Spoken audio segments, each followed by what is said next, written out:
Globalisasi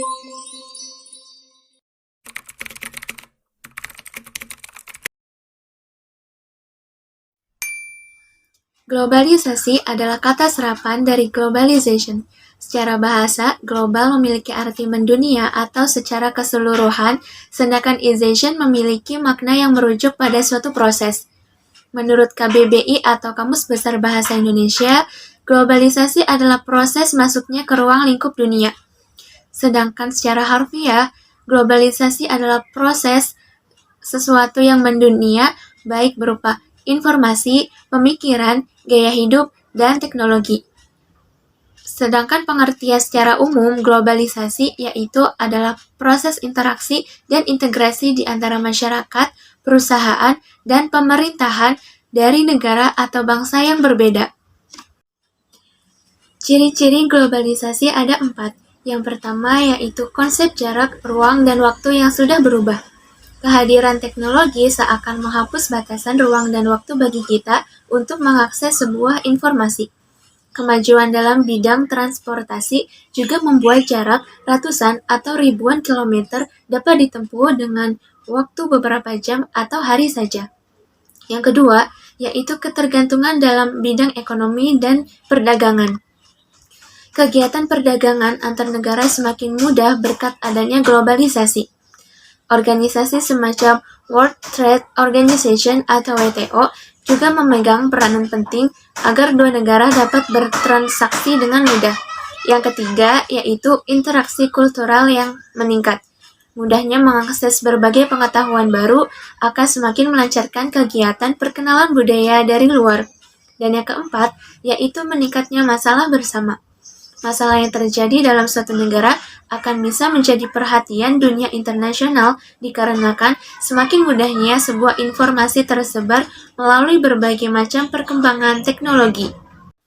Faktor penyebab globalisasi yang pertama yaitu perkembangan teknologi dan ilmu pengetahuan.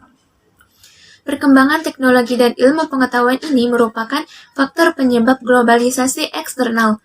Perkembangan pesat yang dialami oleh ilmu pengetahuan dan teknologi akan menciptakan berbagai inovasi yang dapat memudahkan kehidupan sehari-hari setiap orang. Yang kedua yaitu perdagangan bebas. Perdagangan bebas ini merupakan penyebab globalisasi eksternal lainnya. Perdagangan bebas merupakan salah satu pemicu terjadinya globalisasi. Hal ini terjadi karena mayoritas negara-negara di dunia saat ini menerapkan sistem ekonomi terbuka. Yang ketiga yaitu kemudahan migrasi. Kemudahan dalam bermigrasi juga merupakan salah satu faktor penyebab globalisasi secara eksternal.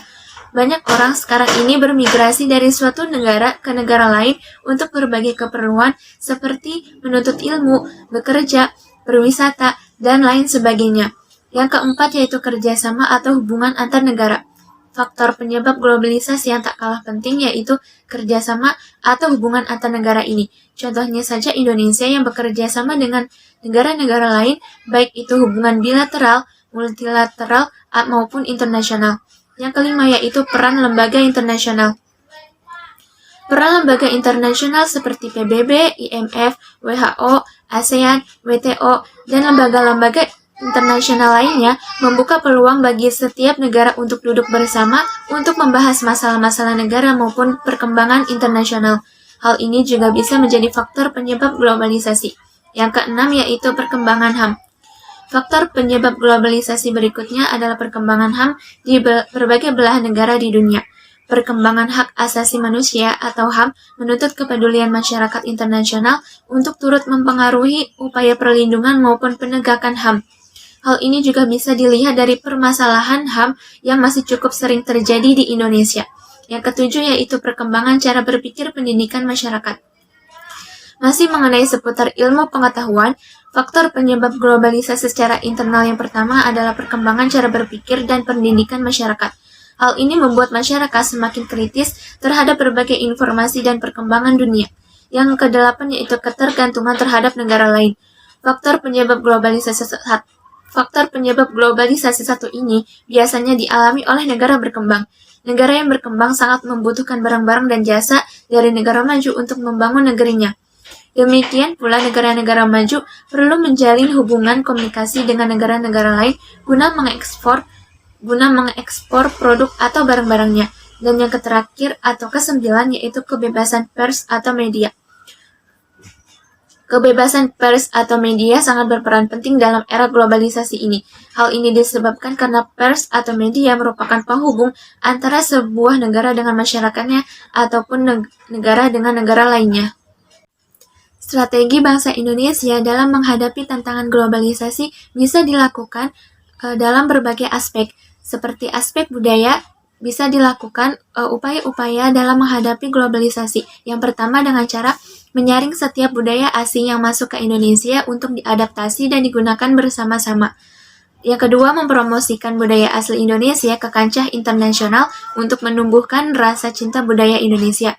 Yang ketiga, menyukai dan menggunakan produk-produk asli Indonesia. Yang keempat, memperkuat persatuan dan kesatuan antar warga Indonesia yang memiliki budaya beragam untuk bersatu melindungi budaya asal Indonesia agar tidak luntur terbawa arus globalisasi, juga tidak hilang karena diklaim negara lain.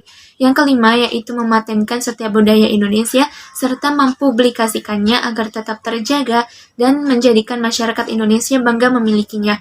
Yang keenam, berpegang teguh pada nilai religius, spiritual, dan memupuk rasa kebinekaan agar Indonesia tetap terjaga dengan budayanya. Dan yang ketujuh, meningkatkan kualitas nilai keimanan dan moralitas masyarakat. Dari aspek ilmu pengetahuan dan teknologi atau IPTEK bisa dilakukan berbagai upaya. Yang pertama, berkompetisi dalam kemajuan IPTEK. Yang kedua, meningkatkan motif berprestasi. Yang ketiga, meningkatkan kualitas atau mutu sumber daya manusia, terutama di bidang penguasaan ilmu pengetahuan dan teknologi agar kita mampu bersaing. Yang keempat, selalu berorientasi ke masa depan. Yang kelima, meningkatkan penguasaan kita terhadap teknologi modern di segala bidang sehingga tidak tertinggal dan bergantung pada bangsa lain. Kemudian dari aspek ekonomi, bisa dilakukan berbagai upaya. Yang pertama, menyiapkan sumber daya manusia atau SDM yang kompeten, kompetitif, dan memiliki kemampuan yang baik dalam menghadapi kompetisi globalisasi. Yang kedua, melakukan standarisasi dan sertifikasi bagi perusahaan dan lembaga pemerintah untuk citra, kesungguhan, dan kualitas produk. Yang ketiga, menghilangkan praktik-praktik korupsi, kolusi, dan nepotisme, serta manipulasi. Yang keempat, mendorong pengusaha-pengusaha lokal khususnya pengusaha kecil dan menengah untuk berkompetisi secara sehat. Yang kelima yaitu mendorong munculnya produk-produk kreatif dan inovatif dari masyarakat Indonesia. Dan kemudian dari aspek komunikasi bisa dilakukan berbagai cara. Yang pertama, memilih dan memanfaatkan alat komunikasi secara tepat dan sebaik-baiknya sesuai dengan fungsi dan kebutuhan. Yang kedua, memanfaatkan alat komunikasi demi kemajuan bangsa Indonesia, demi kemajuan masa depan dan tidak menyalahgunakannya. Dan yang ketiga, memilih informasi dengan tepat dan bijaksana agar tidak mudah terpengaruh dan terhasut oleh informasi yang salah. Dan dari aspek transportasi bisa juga dilakukan berbagai upaya dalam menghadapi globalisasi. Yang pertama yaitu memanfaatkan alat transportasi sesuai dengan jarak dan waktunya. Yang kedua, menggunakan alat transportasi tidak berlebihan agar tidak terjadi pencemaran lingkungan. Dan yang ketiga yaitu menjaga keberadaan alat transportasi lokal sebagai salah satu khasanah budaya.